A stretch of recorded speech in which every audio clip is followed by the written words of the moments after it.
بسم الله الرحمن الرحيم. قرآن نے کیا فرمایا؟ یہ میں نے ایک دن پہلے مجلس میں یہ آیت بھی پڑھی تھی، وَمَا أَرْسَلْنَا مِن رَسُولٍ، ہم نے کوئی رسول نہیں بھیجا الا مگر اس لیے لِيُطَاعَ بِإِذْنِ اللَّهِ، تاکہ اللہ کے حکم سے اس کی اطاعت کی جائے، اللہ کے حکم سے اس کی اطاعت کی جائے۔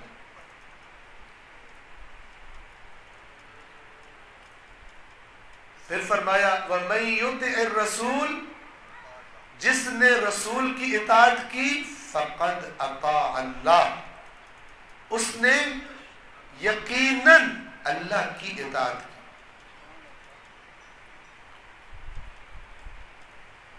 اسے کہتے ہیں نظام توحید۔ توجہ کیجیے، اطاعت کا سرچشمہ اصل میں کون سی ذات ہے؟ اصل میں حق کے اطاعت کس کا ہے؟ اللہ وحدہ لا شریک کا۔ اس حق میں کوئی اس کا پارٹنر نہیں ہے کہ اللہ کا بھی حق ہے اور اس کے برابر کسی اور کا بھی، اس کے پیرلل کسی اور کا بھی حق ہو، نہ، اکیلا ہے وہ۔ پھر مجھے کس کی اطاعت کرنی ہے اللہ کے بعد؟ جس کی اطاعت کا اللہ حکم دے۔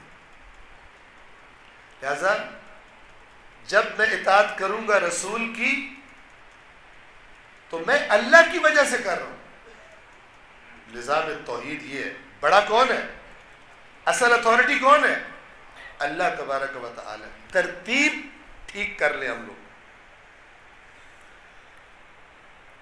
اللہ ہی کہہ رہے یا ایھا الذین آمنوا اطیعوا اللہ۔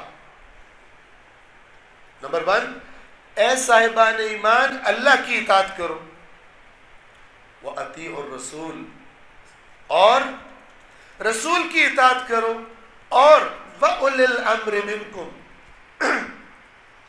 اور جو تمہارے درمیان صاحبان امر قرار دیے گئے۔ صاحبان امر،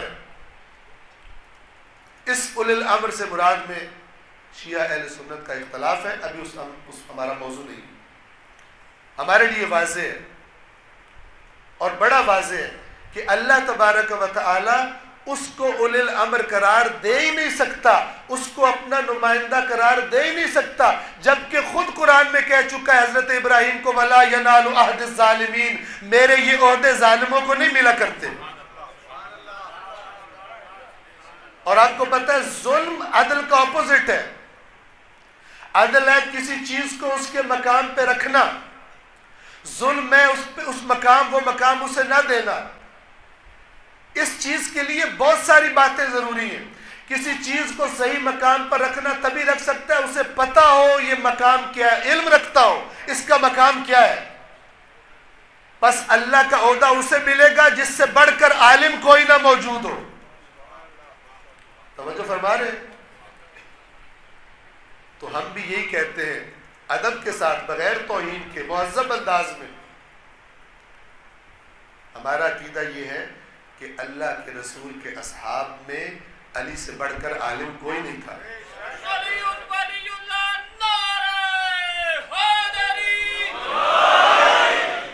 ہم یہ کہتے ہیں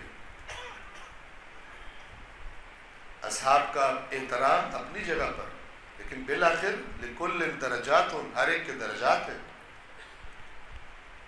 کسی اور کے بارے میں نہیں فرمایا انا مدینۃ العلم وعلی بابها۔ اس حدیث میں کہا کیا جا رہا ہے؟ جو اس شہر علم کی طرف آنا چاہتا ہے یہ دروازہ تمہیں دکھا رہا ہوں۔